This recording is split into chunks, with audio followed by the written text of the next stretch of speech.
poor girl returns a lost wallet to a billionaire. What happened next changed her life forever. Jessica stood frozen under the burning afternoon sun, clutching a brown leather wallet close to her chest. Her small fingers trembled as she glanced around the busy street. No one seemed to notice her. Cars passed, people hurried by, and the sound of the city drowned her thoughts. She slowly opened the wallet again, her heart racing as her eyes met neat stacks of $100 bills. More money than she had ever seen in her life. For a few seconds, Jessica couldn't breathe. Her stomach growled, her school uniform clung to her skin, and her dusty shoes felt heavier with every passing moment.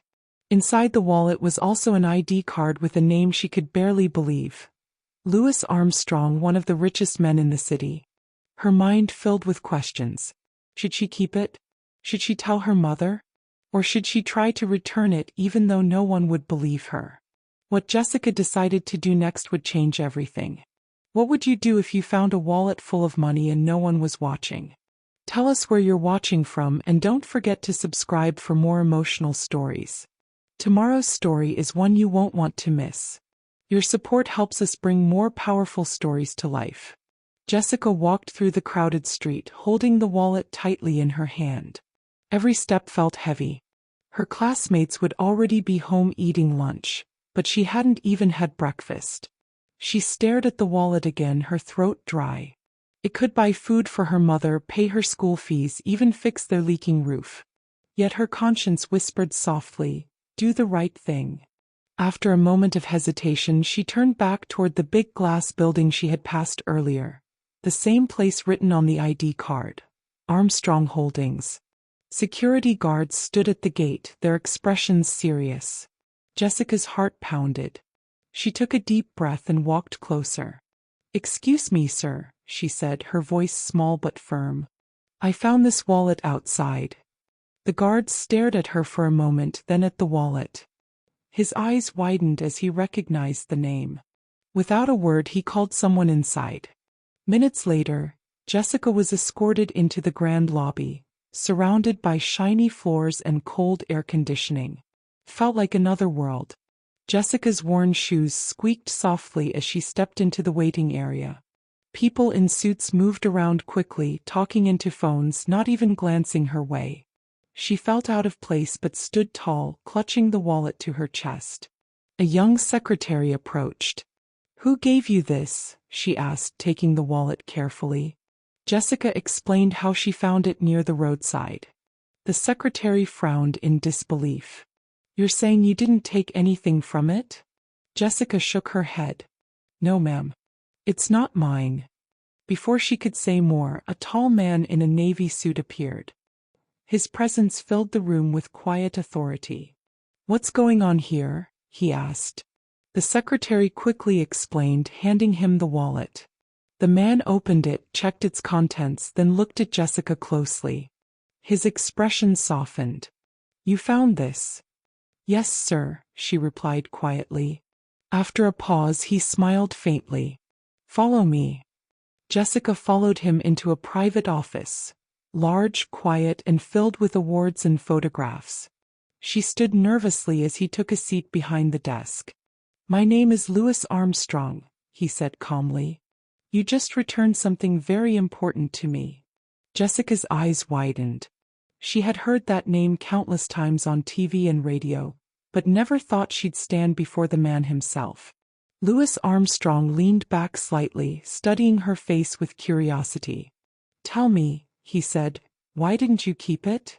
Jessica hesitated. "Because it's not mine, sir," she replied softly. "My mother always says honesty brings peace, even when you're hungry." Louis was silent for a moment. He opened the wallet again, glanced at the cash still inside, then looked back at her. "You didn't even touch a single note," he murmured. "That's rare." Jessica shifted on her feet, unsure of what to say. Louis pressed a button on his desk phone. "Get me my driver," he said. "He should come to my office immediately." Jessica's heart raced. She wondered if she had done something wrong. But then Louis stood and smiled. "You did something most adults wouldn't do," he said. That deserves recognition. The door opened and a man entered, the same driver who had been searching frantically outside earlier. When he saw the wallet, relief washed over his face. "Sir, I'm so sorry," the driver said.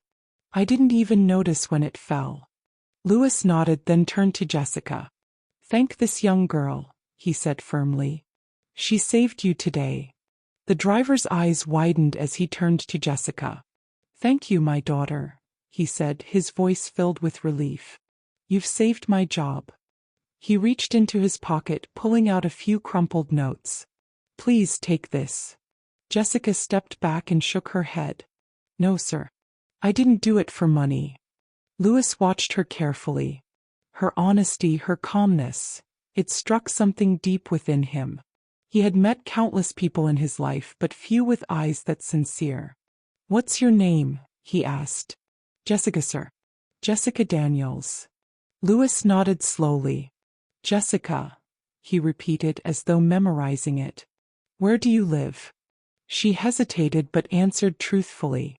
"We stay in Sunfield Community, behind the old market." Louis frowned. He knew the place, one of the poorest parts of the city. "Do you go to school?" "Sir. But sometimes I have to stay home when my mother can't pay the fees." Louis was silent for a long time. The hum of the air conditioner filled the room.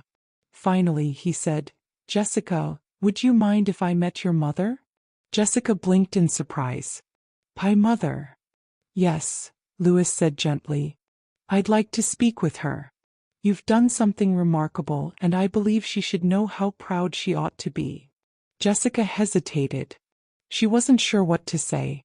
No rich man had ever asked to visit her home before. "Sir, our house is small," she whispered. "It's not like this place." Louis smiled kindly. "That doesn't matter. Honesty lives anywhere, big house or small." After a short pause, he asked his driver to take them there. Jessica clutched her worn school bag as they stepped into the company's parking lot. The driver opened the door of a shiny black car, and for the first time in her life, Jessica sat on soft leather seats.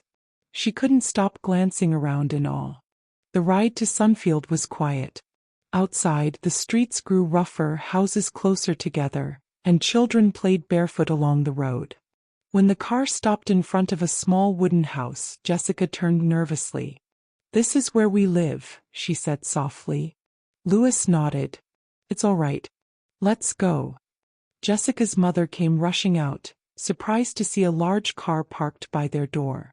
She froze when she saw Jessica stepping out with a man in a suit. "Jessica? What is going on?" Jessica explained everything quickly, the wallet, the office, and how she just wanted to return it. Her mother looked at Louis with tears in her eyes. "Sir, I don't know how to thank you for even listening to her," she said humbly. Louis smiled. "Ma'am, it's me who should thank you. You raised a daughter with true integrity." Louis looked around their tiny home, a small living room with a cracked wall and a fan that barely worked. Yet everything was neat. The old couch was covered with clean fabric, and a small family photo sat proudly on the shelf. He turned to Jessica's mother. "Ma'am, you've done an incredible job raising your daughter. She could have kept that wallet. No one would have known." Maria smiled faintly, her eyes tired but proud.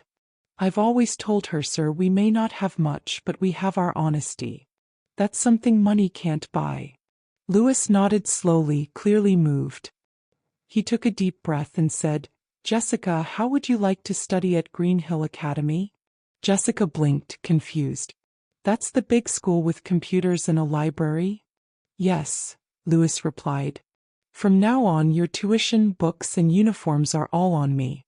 You deserve a chance to grow without worrying about what you'll eat or where you'll sit in class." Tears welled in Maria's eyes. "Sir, we can't accept this. You've already done enough." Louis shook his head. "Please, ma'am. It's not charity. It's a reward for what your daughter did. She reminded me that integrity still exists in this world."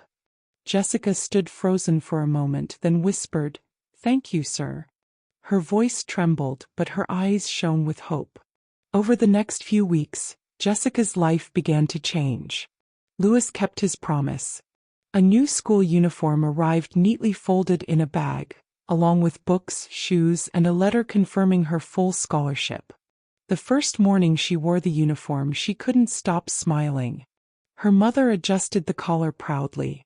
"You look beautiful, sweetheart," Maria said, brushing a tear from her cheek. At school, Jessica studied harder than ever. Every test, every assignment reminded her of the day she chose honesty over temptation. Louis often checked in, sometimes dropping by after work to see how she was doing. He encouraged her to dream bigger, to believe that her future could be brighter than her past.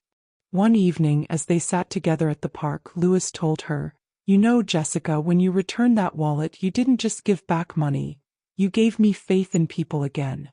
I'd forgotten that kindness still existed in simple hearts." Jessica smiled shyly. "Mama says doing right things makes life lighter, even when it's hard." Louis chuckled softly. "She's a wise woman." As the sun dipped behind the trees, Jessica felt something new, a quiet sense of peace, and the beginning of a new chapter she never thought possible. Months passed and Jessica thrived at Green Hill Academy. She made new friends, won awards for her grades, and even joined the school's science club. Every time she looked at her school badge, she remembered the day she chose honesty over need.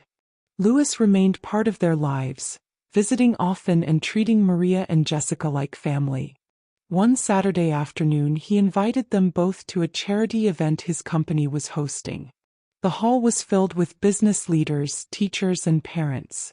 When it was time for Louis to speak, he walked up to the stage, but instead of talking about business, he began to tell Jessica's story.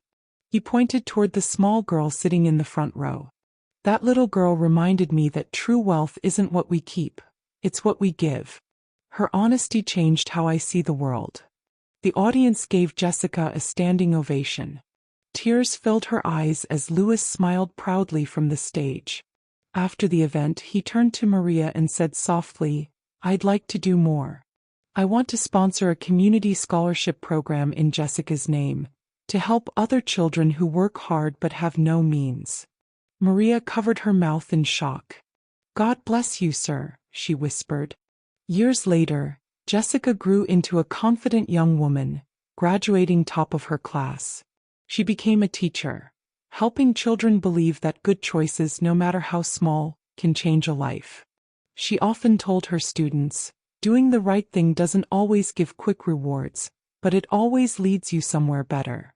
Louis, sitting in the audience at her graduation, clapped proudly, knowing that one small act of honesty had built a bridge between two different worlds. So, what would you have done if you were in Jessica's place? Kept the wallet or returned it? Tell us in the comments below. Don't forget to let us know where you're watching from, and remember to subscribe for more powerful stories like this one. Tomorrow's story will touch your heart in ways you won't expect. Your support helps us share more inspiring tales with the world.